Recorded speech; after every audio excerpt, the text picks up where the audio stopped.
আফগানিস্তান হারলেও বিধ্বংসী গুরবাজ, উচ্ছ্বসিত কলকাতা নাইট রাইডার্সের ফ্যানেরা। হাতে খুব বেশি দিন বাকি নেই, আগামী এপ্রিল মাসেই শুরু হতে চলেছে ইন্ডিয়ান প্রিমিয়ার লিগ। তবে এই টুর্নামেন্টের আগে কলকাতা নাইট রাইডার্স কিন্তু বেশ স্বস্তিতে রয়েছে। কারণটা অবশ্য কারোর কাছেই অজানা নয়। দলের উইকেট কিপার ব্যাটার রহমান উল্লাহ গুরবাজ আপাতত বিধ্বংসী ফর্মে রয়েছেন। আর তার থেকেও বড় কথা, ভারতের বিরুদ্ধে তৃতীয় টি-20 ম্যাচে তার ব্যাট থেকে একটা বিধ্বংসী হাফ সেঞ্চুরি বেরিয়ে এসেছে।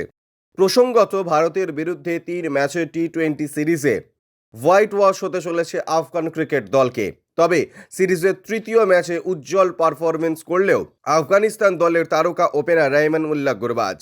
বুধবার বেঙ্গালুরুর এম চিন্নাস্বামী স্টেডিয়ামে এই ম্যাচের আয়োজন করা হয়েছিল। টিম ইন্ডিয়ার অধিনায়ক রোহিত শর্মা টসে জিতে প্রথমে ব্যাট করার সিদ্ধান্ত গ্রহণ করেন।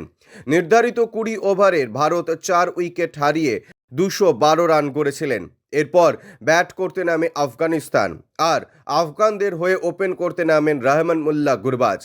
এই ম্যাচে তার ব্যাট থেকে একটি দুর্দান্ত হাফ সেঞ্চুরি দেখতে পাওয়া যায়।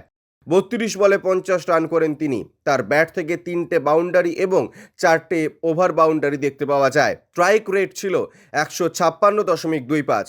গুরবাজের এই ব্যাটিং দেখার পর কলকাতা নাইট রাইডার্সের সমর্থকেরাও কিন্তু যার পর নাই উচ্ছ্বসিত হয়ে উঠেছেন। যদিও এই সিরিজের প্রথম দুটো ম্যাচে তিনি যথাক্রমে 23 ও 14 রান করেন। ব্যুরো রিপোর্ট, ইউজে নিউজ।